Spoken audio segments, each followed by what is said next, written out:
love the science days. I love about the poop and the siblings, and I love all of that, but I have to say this day holds a really special place in my heart because it really changed my life and my son's life and our whole family's life. And learning from some of the best, it really made such a difference in our lives 3 years ago. So hopefully some of you will walk away today feeling the same way, and it will make a difference in your kids' lives as well.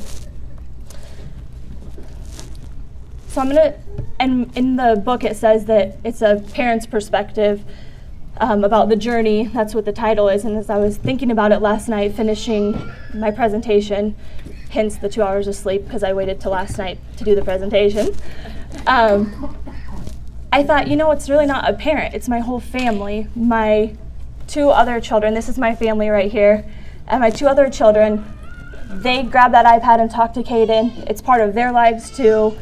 Him being nonverbal is just as hard for them as it is us. They want to talk to him, they want to communicate with him, and so it's really about our family. It's a whole unit, and we're a team together, and that's really important. It's not just the parent, it's everybody. So I'm going to talk about our journey here.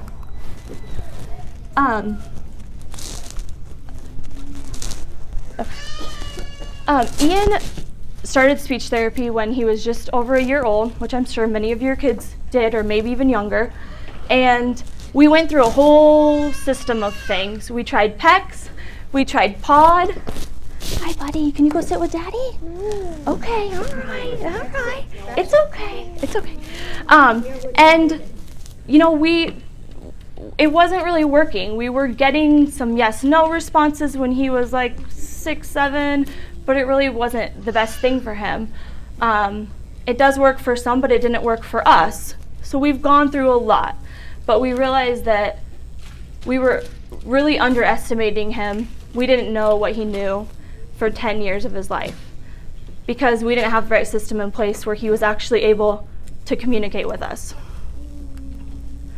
And then we went to this conference. It was the Pitt Hopkins Research Foundation AAC Day in September of 2015, and we saw Carolyn. Am I okay? Can you guys hear me okay? Okay. Carolyn Musselwhite and Gretchen Hanser, and this was what changed our lives. We walked away from that conference and our whole entire life changed. I should go back. If you ever get a chance to go to them, do it. They're fantastic. Caroline does a conference called AAC in the Desert in Phoenix every year. I highly recommend it. So these are the things that we walked away with. Less is not more in this situation. So we had been told to put like 3 buttons on a page. That's all he needed. He needed core words. He needed to be able to say yes and no, and that would be good. He could get the basics, and that would be good.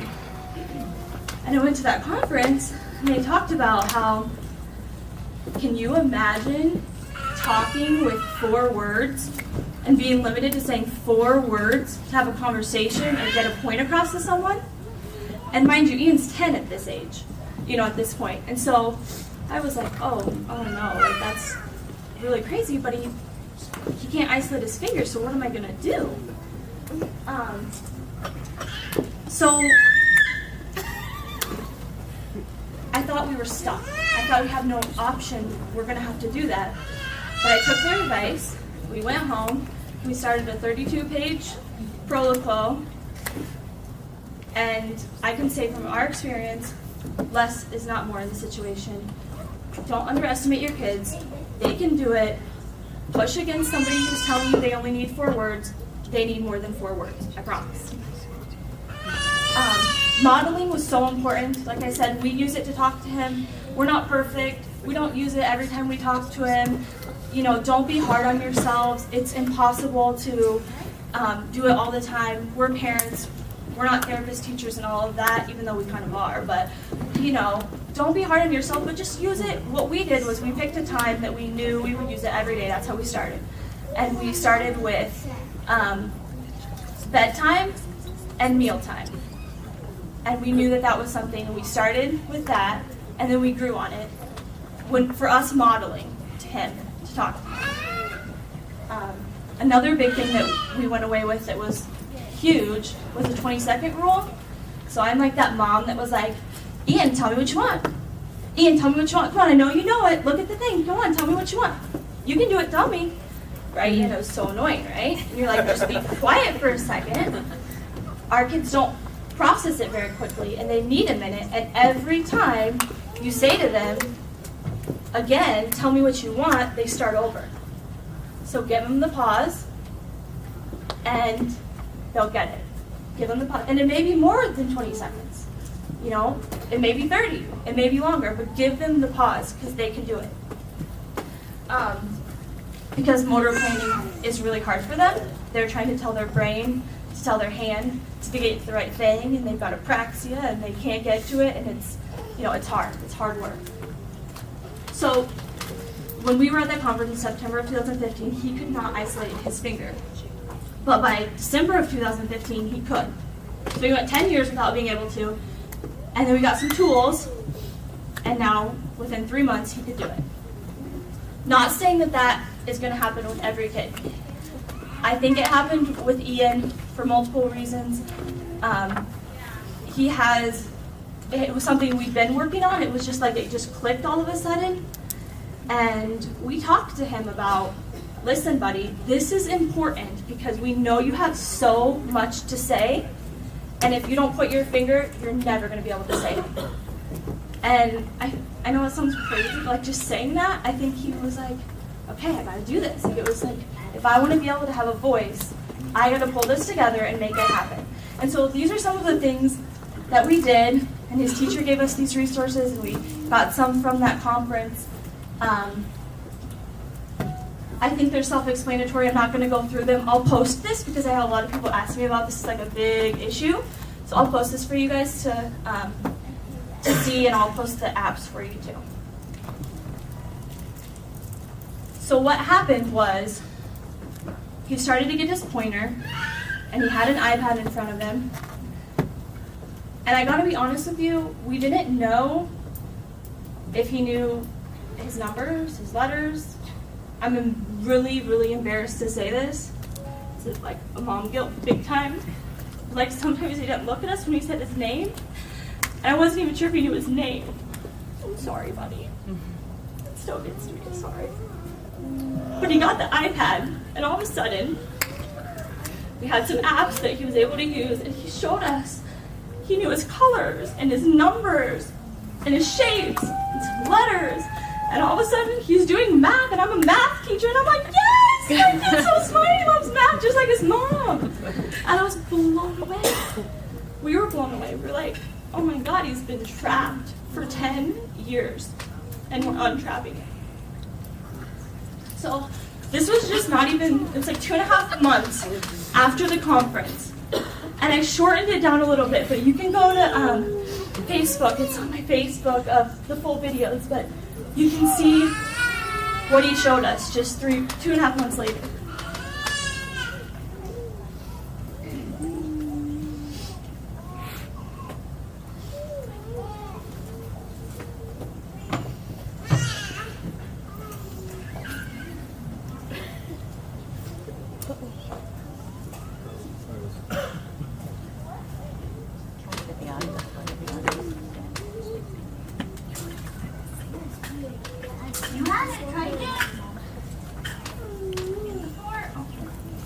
See, I was still that annoying mother, like, nagging him. I didn't know yet. I hadn't quite got that 20-second rule down. But he did it. He went right through it, and he also showed so many other things. And I was like, blown away, blown away. So then we kept pushing, like, what else does he know? And then maybe like a year later, we discovered that he actually knew multiplication and division as well.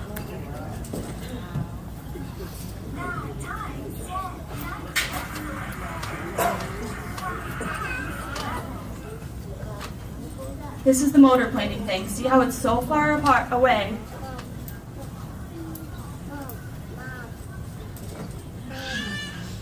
So he tries to use his left hand. Go down the slope, Fletcher. It's hard to reach across there, isn't it? There you got it. Good job. Good try.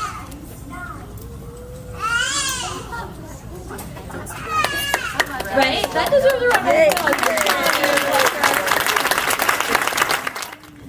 So, the mom guilt, the crying that just happened, like it still gets to me, but somebody said to me, you don't know until you know, and it really is true.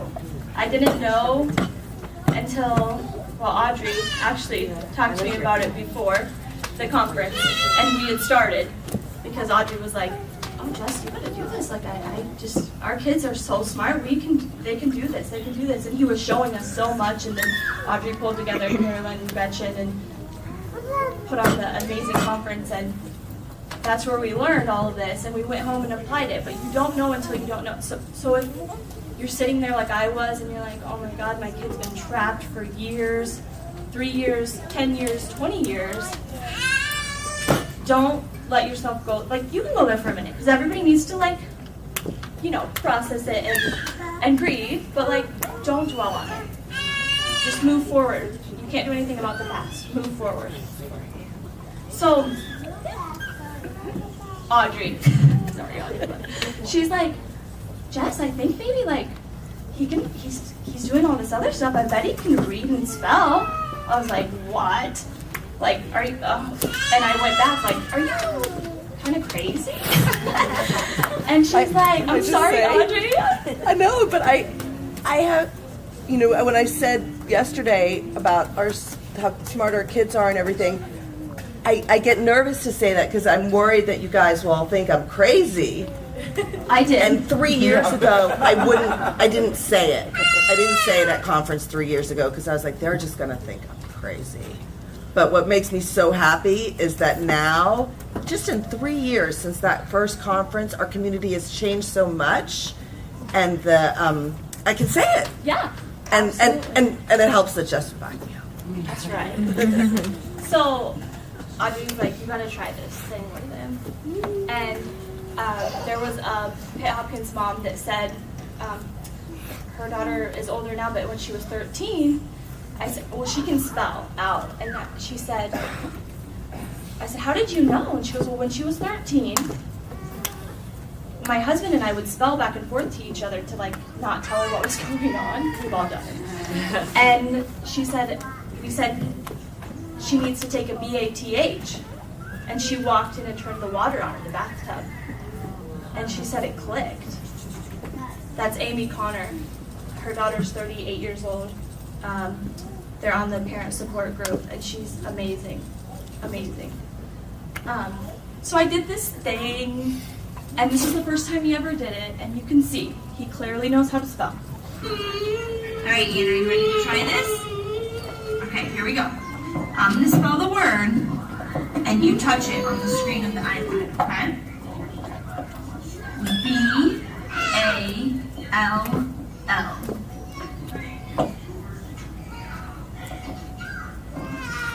Good job. All right. Good job. You ready? Okay, ready. Here we go. I'm going to spell it, and you touch the word after I spell it, okay? Hi. Okay. C-A-R.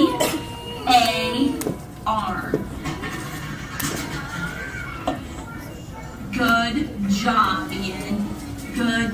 Let's get it. D-O-G.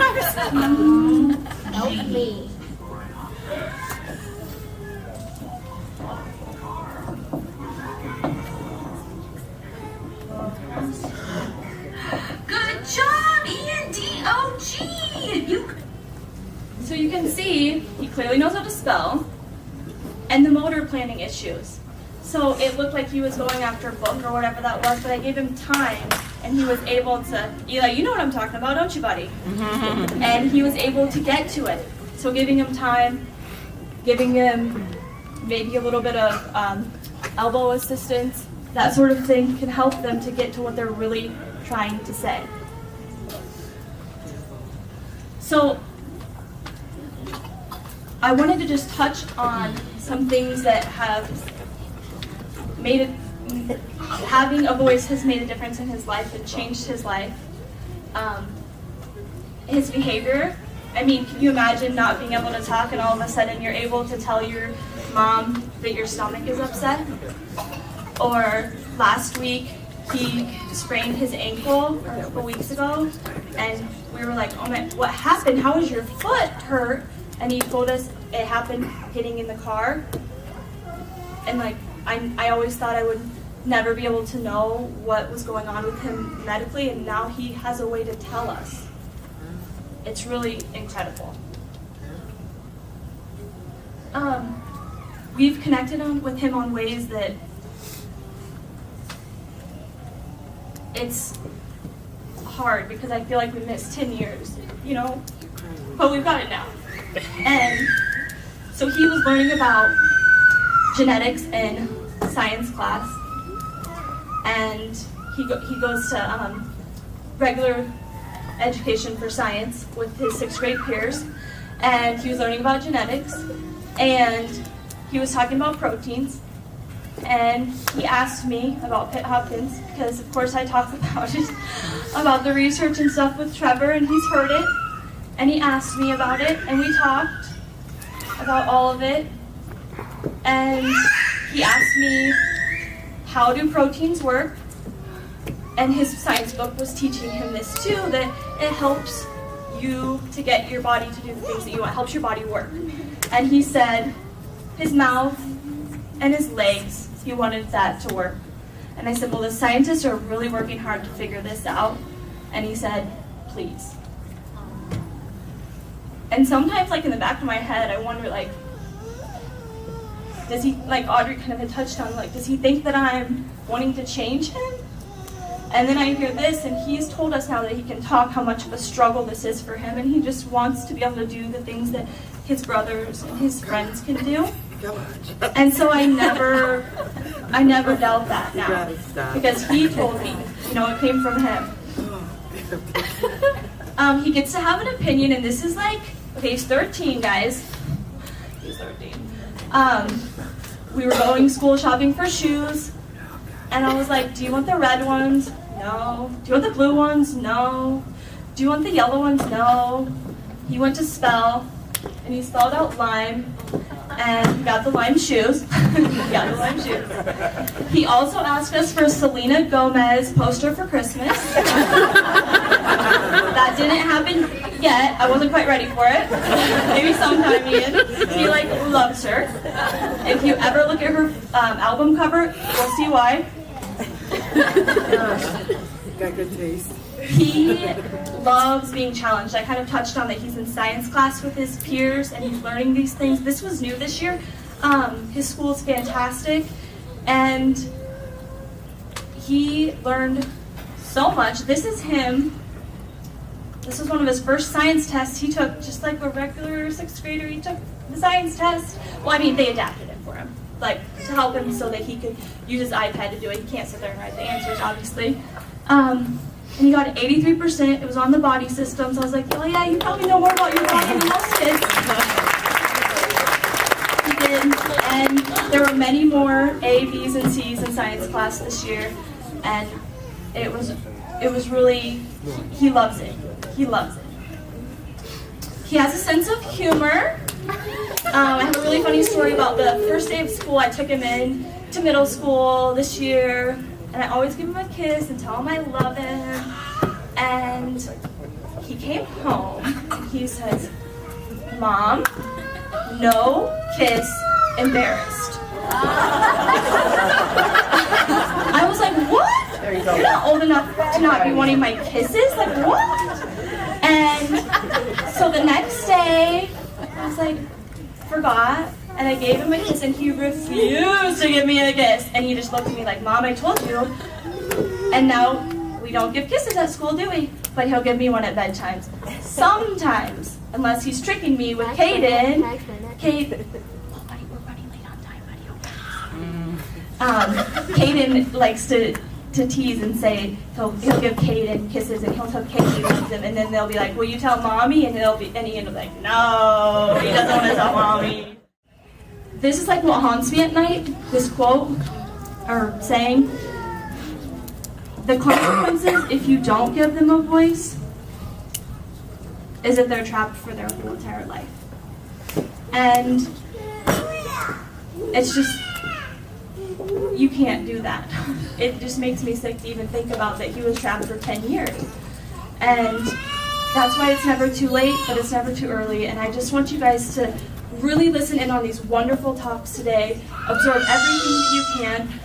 I'm happy to answer any questions that you have, and go home with the five things that you want to do to get started, and then it will just kind of come, and you'll find resources, you'll find help. And these ladies today are going to provide a lot of resources and help with ideas. So please absorb it, ask questions, and I hope that this is as positive and life-changing of an experience for you all as it was for me 3 years ago. Thank you.